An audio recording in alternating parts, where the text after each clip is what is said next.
Anticipatory action is an increasingly vital component of climate and disaster risk management in Uganda, leveraging climate services and comprehensive risk analysis to foresee potential crises and implement preventive measures before disaster occurs. Emmanuel Intali, the manager of climate action and environment at the Uganda Red Cross Society, emphasizes that this proactive approach significantly enhances the management of risks associated with climate change by adverse climate events, safeguarding communities and reducing devastating consequences that typically follow unanticipated disasters.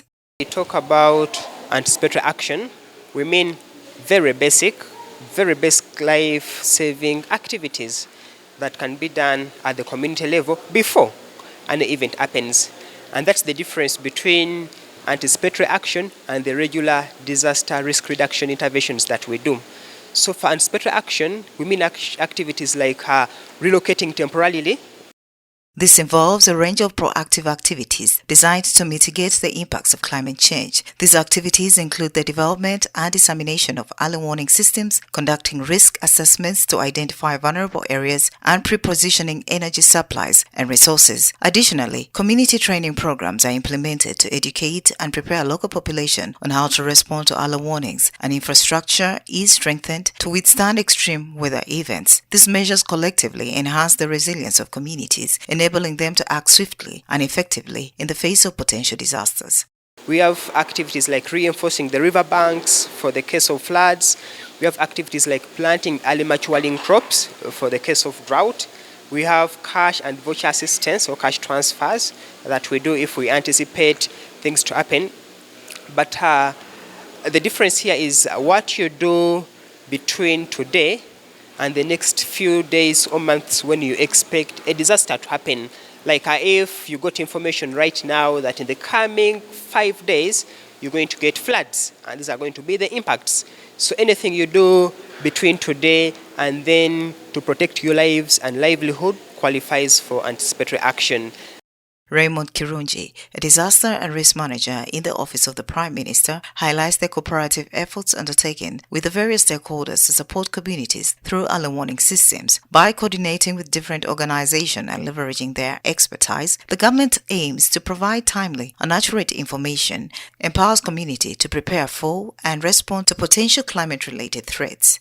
OPM is working through the different line ministries, departments and agencies. Our role as coordinators implies we have to ensure the different MDAs are achieving their tasks through supporting communities. This is in form of provision of early warning.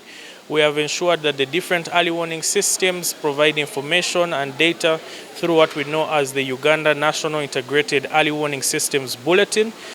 However, despite the clear benefits of the anticipatory action, there is often hesitation among people to embrace this proactive approach due to the inherent uncertainties and perceived risks. Unlike traditional disaster response, where actions are taken in reaction to visible and immediate threats, anticipatory action requires commitment to preventive measures based on forecasts and predictions which may not materialize. This can lead to skepticism and reluctancy to invest resources in measures that may seem unnecessary if a predictable disaster does not occur. The greatest challenge we're facing with anticipatory action largely is people fear to take risk. Unlike response, where the disaster has happened, you're seeing impact physically. You're seeing the impact. You're seeing roads destroyed. You're seeing houses destroyed. You're seeing even dead bodies. People are dead. So people are quick in making decisions if they are seeing physical impact. But anticipatory action, still so many stakeholders still have a fear of what we call acting in vain, implementing various actions and nothing happens. And that's one of the greatest barriers that we are breaking with anticipatory action. While anticipatory action presents a transformative approach to climate and disaster risk management in Uganda by emphasizing prevention over reaction, it has challenges due to inherent uncertainties and perceived risks. Nora Osende for UCTV News.